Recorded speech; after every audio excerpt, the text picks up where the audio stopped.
The number 2 book, which I extremely love, and this is called Family Wealth. James E. Hughes Jr. is a famous author, educator, and expert in the field of family wealth and legacy planning.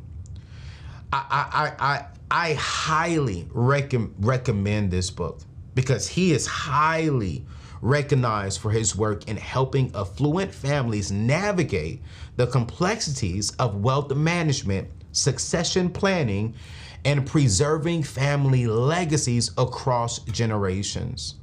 Before Family Wealth, James E. Hughes Jr. authored Family, the Compact Among Generations book. This book dives into the dynamics of family relationships and the importance of communication, trust, and shared values in preserving family wealth and legacy. One of the reasons why I picked up this book to read myself was because while I don't have a wife or children yet, right, I still want to know the importance of family wealth. I still want to know, what are the top multi-billionaires, millionaires, what are they doing that's passing down wealth to their children's children. Unfortunately, when my parents die, they're going to leave me with an insurance check, but that's not really wealth. They didn't build wealth, and they're not passing down a business. They're not passing down wealth. I'm grateful because they're passing down wealth in different areas, but just not monetary areas. And I wanted to learn, what are some key things I need to be doing when it comes to family wealth? And here's the 3 key things that I learned from this book that I really want you to take away. Number 1 is the holistic approach to wealth. You see, family wealth takes a holistic approach to wealth management, going beyond financial assets to encompasses, the values, relationships, and legacy of the family. You see, he emphasizes the importance of aligning financial decisions with family values and long-term goals, fostering a sense of purpose and cohesion across generations, because you're going to have different generations, but it still should have strong values. Which leads me to the number 2 point, key takeaway that I walked away from, is multi-generational perspective. You see, this book emphasizes the significance of taking a multi-generational perspective when planning and managing your family's wealth. He explores the challenges and opportunities of wealth transition, succession planning, and governance structures within affluent families, advocating for open communication and collaboration among family members, which this is so important, because how often do we see mom and dad or dad say, hey, this is what I want, this is what I'm gonna do, son, daughter, here you go. But really, is there a collaborative effort on dad, mom, this is what I think we should do as a family? Which leads me to number 3, the third takeaway, which is stewardship and legacy. You see, family wealth underscores the concept of stewardship and the responsibility of wealth holders to preserve and enhance their family's legacy. Hughes encourages readers to think beyond their own financial interests and consider the impact of their wealth on future generations, emphasizing the importance of education, philanthropy, and social responsibility in shaping a meaningful legacy. Book number 3, Poverty, Riches, and Wealth by Pastor Chris. I call him Pastor Chris. I just think he's just a prophet in God's house. You see, Chris is a best-selling author, speaker, and senior associate leader at the Bethel Church in Redding, California, if I'm not mistaken. I think he's still there, right? He is known for his inspirational teachings on leadership, spirituality, and personal growth, drawing from his own experience and insights to empower individuals to live purposeful and fulfilling lives. You see, prior to Poverty, Riches, and Wealth, Chris authored several influential books, including Spirit Wars and The Supernatural Ways of Royalty. These books explores themes related to spiritual warfare, identity, and living a life of purpose and abundance in alignment with Christian principles. So this book was an interesting book because it was definitely highly spiritual, right? And so the takeaways from this one are going to be more so on the spiritual side than it really is on the practical side. But this is why I love having both, because it's like I want to give you all books that come with the practical money, but then here's the spiritual side, because don't forget, faith and works work hand in hand. Faith without works is dead. So here's the number one key takeaway: biblical perspective on wealth. You see, Poverty, Riches, and Wealth offers a fresh perspective on biblical principles of prosperity and abundance. He gives you the correct definition of prosperity. I think a lot of people in the world, we frown on the word prosperity, but I don't know about you all. I want a prosperous and abundance life. But I think sometimes the definition is kind of misunderstood, and he breaks it down.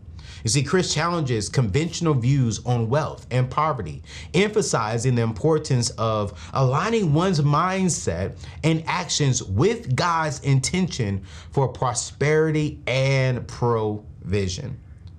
Leads me to number two key takeaway is the inner,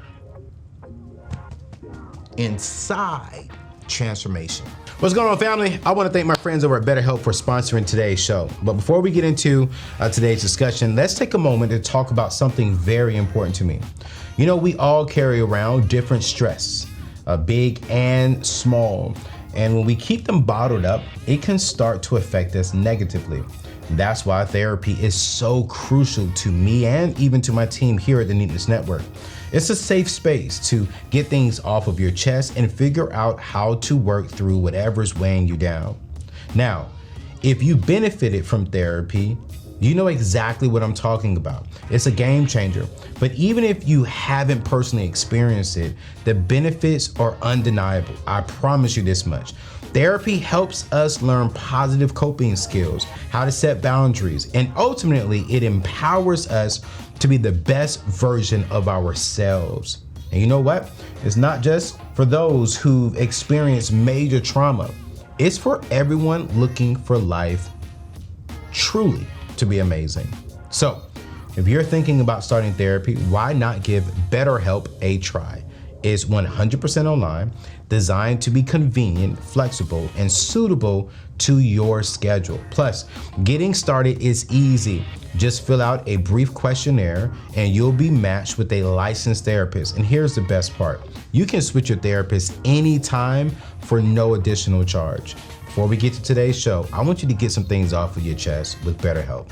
Visit betterhelp.com/AO today to get 10% off your first month. Again, that's betterhelp.com/AO. Let's get to today's show. You see, this book dives into the importance of inner transformation as a reader, as an individual, to experience true wealth and abundance. Chris explores the role of mindset, beliefs, and attitudes in shaping one's financial reality, encouraging readers to cultivate faith, gratitude, and stewardship as keys to unlocking God's blessings. Which leads me to the last key takeaway, which I really love this one, because this is something that I'm really diving into more myself, which I really learned more. Number three, about generosity and impact. You see, this book highlights the transformative power of generosity and giving. Chris emphasizes the joy and fulfillment that comes from blessing others and making a positive impact in the world, encouraging readers to embrace a lifestyle of generosity as a pathway to greater abundance and influence. Since I've grown and matured and evolved as a man, I've learned that as I'm hitting 40, everything that I have to do now, it is about generosity on one side and then about impact. How can I leave an impact in the world that I'm in right now? How can I leave an impact in society? How can I impact others who have the opportunity to work here, who have an opportunity to come across me? It's not how do I brag about what God has done.